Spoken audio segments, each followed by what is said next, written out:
Hello friends, hello. I know I have not recorded a video in forever. I know I always say that I'm busy, but this month has been really taking like a hit on me really hard. Like, you know how it says, how they say things come in threes? Well, it's kind of like three things came in like 10. So yeah, it's been a rough month, but I am going to tell you just a little, unsolved mystery case today while I just kind of like fix up my makeup because tonight me and my daughter are gonna go bowling for her Girl Scout troop. So let's get started. I did put the makeup on at about 6 o'clock this morning, so I just want to like freshen it up, you know what I mean?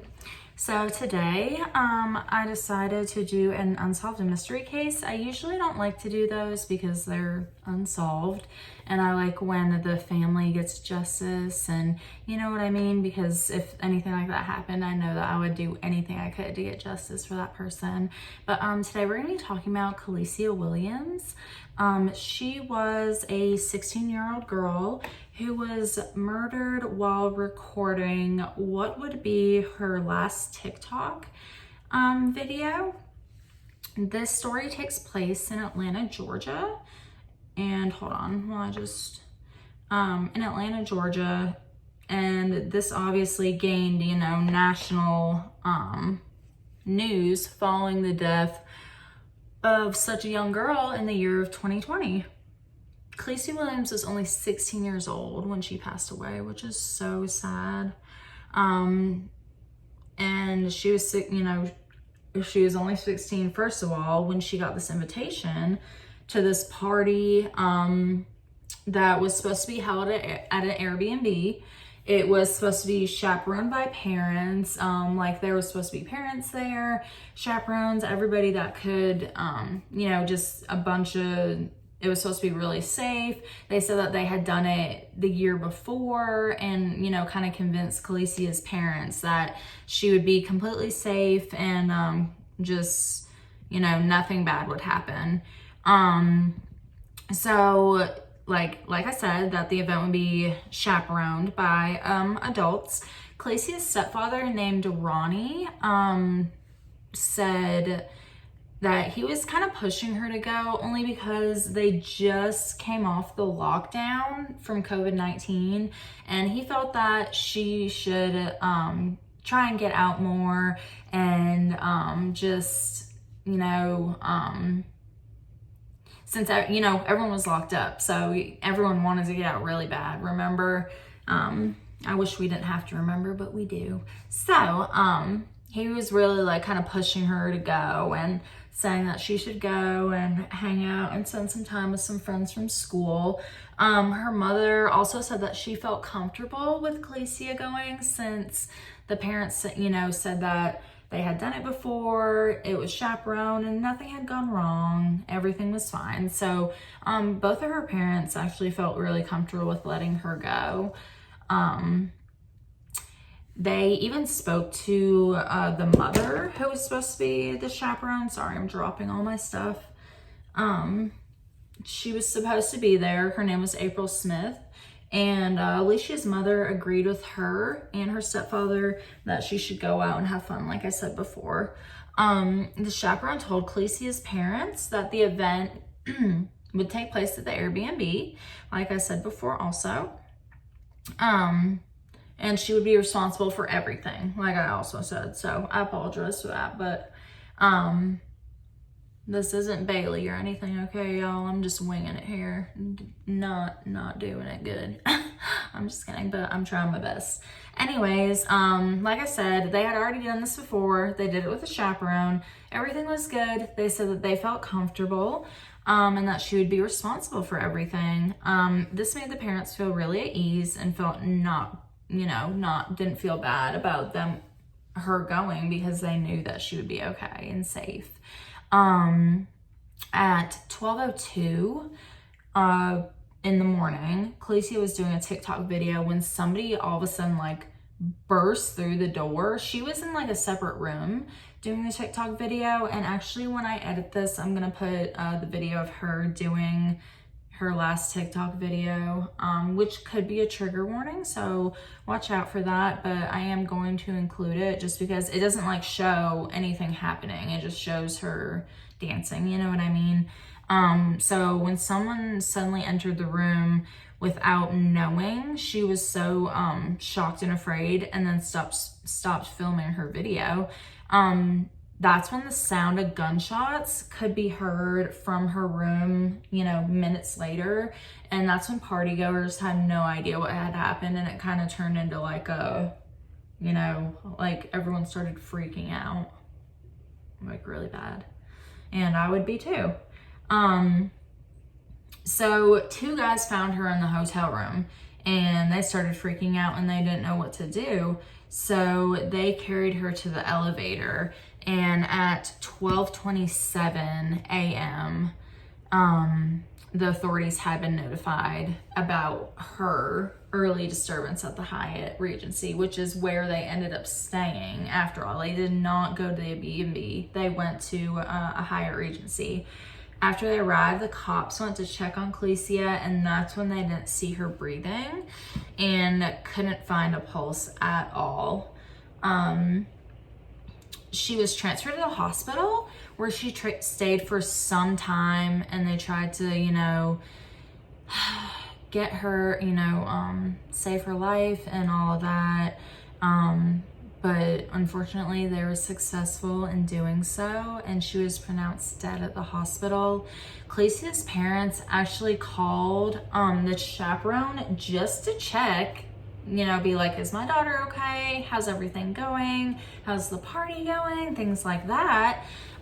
So she was calling to check on the well-being of her child, but they were informed that their daughter had died 8 hours earlier. Like, can you imagine calling just to check on your daughter to see if she's okay because she went to a party, and calling and finding out that not only is she dead, but she had died 8 minutes later, or 8 hours earlier.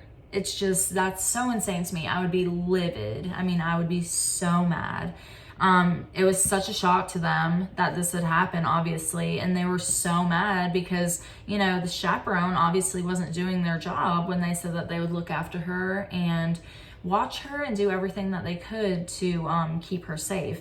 And I would be the same way. I'd be so mad. Like, there's no words for it. And they were mad that she had failed to tell them sooner about this, because that's another ridiculous thing, is why would you wait 8 hours while somebody passed away and wait 8 hours for the police to contact the parents? Like, she should have been calling like, ma'am, you need to come down here. You know what I mean? Like, it's just, it doesn't really make sense. None of this story really makes sense. So I'm gonna have to look into it more. But, so Kalecia's mom said that the hotel was actually in the chaperone's name, and that she should definitely be accountable for her daughter's death, because, I mean, like I said, she was supposed to be watching her. Alicia's parents didn't even know that she was at the Hyatt Regency until they received that horrific call the next day. So they didn't even know, you know. Imagine how horrifying that would be. Like, that's just really sad. Until they got a call the next day from the city morgue, and I'd be freaking out, anyone would, saying they needed to come down and identify her body. And they're like, what? Whoa. Like, well, the last thing we knew, she was at a party, you know, and she was fine. Like, she was just doing all right. Kalecia's parents said that they weren't called until 8:45 a.m. I mean, like I said, I would be completely livid. That's ridiculous. If somebody passes away, their family should be notified immediately. I mean, immediately. And if I wasn't notified immediately about my children or anything like that, it would not, I mean, y'all that know me, I'd be like, let's throw hands, because I'm not leaving. She was pronounced dead at 12:23 that morning. Like I said, 8 hours after she passed away. Kalecia's parents were completely unaware that the party had moved to the Regency Hotel instead of the Airbnb that was previously discussed. The parents felt like she should be accountable, like I said.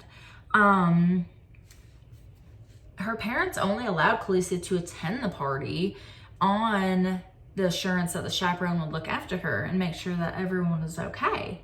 The Dallas Police Department reports that Kalecia knew her killer, so it had to have been someone that she knew, you know, that maybe someone that she was dating or someone that she was friends with, or, you know, you never know, but they say that she knew her killer.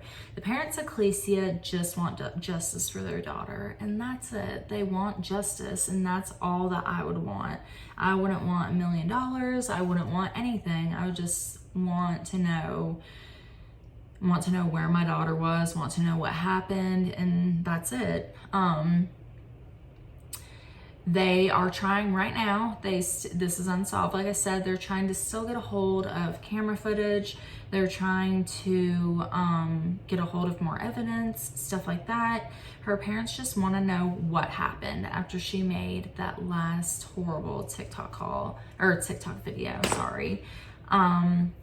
The timeline was from 12 o'clock to 12 o'clock 22, 12 o'clock at night to 12:22. So that is like the timeline that everybody knows about that had to have happened between them. So that's the only part that her parents don't know about. All the rest has been seen on camera. But her parents are still fighting for justice until this day. Her mother says that she'll never stop fighting for her daughter, and that she will just never stop fighting until she gets that justice. And I do not blame her, because I would be the same way. But I have to get going to my daughter's event. That was just a short little story. I've had a lot on my hands, but next week it will be a good one. It's actually going to be about, I forgot what his name is, but he lives in Truth or Consequences. Remember the toy box killer? If you're a murder mystery person, then you know that story, and it is, I mean, graphic. So if you want to watch it next week, definitely be ready, because it's very graphic, like more graphic than any of my other stories that I've ever told. And if you, like I said, today was really short. I don't usually do makeup in my videos. It was just trying to get ready to go. But next week will be a awesome video, so y'all gotta come check it out. If you're not subscribed, please hit the subscribe button below, hit the bell button below so that you can get notifications when I post anything. I really appreciate everyone subscribing to me, I really do. And I want to also say sorry about this line right here. That is the ring light. And my phone is now, since I got the new phone, too big for the ring light, so I have to get a new one. But I hope everyone has a great day, and I will see you guys on, I always do self-care Sundays, and then I do my true crime on Wednesdays. For some reason, I have to get someone to help me, but YouTube will always upload it on, it's like weird. I have like weird upload. My whole, thing is weird, so is messed up. So I gotta go in there and fix it. But next Wednesday, and if you want to watch self-care, then on Sunday. But if you want to skip the self-care, go to the really graphic true crime, then come on, let's go. But just subscribe, watch, view, like, and I appreciate y'all. Have a great day. I love you all.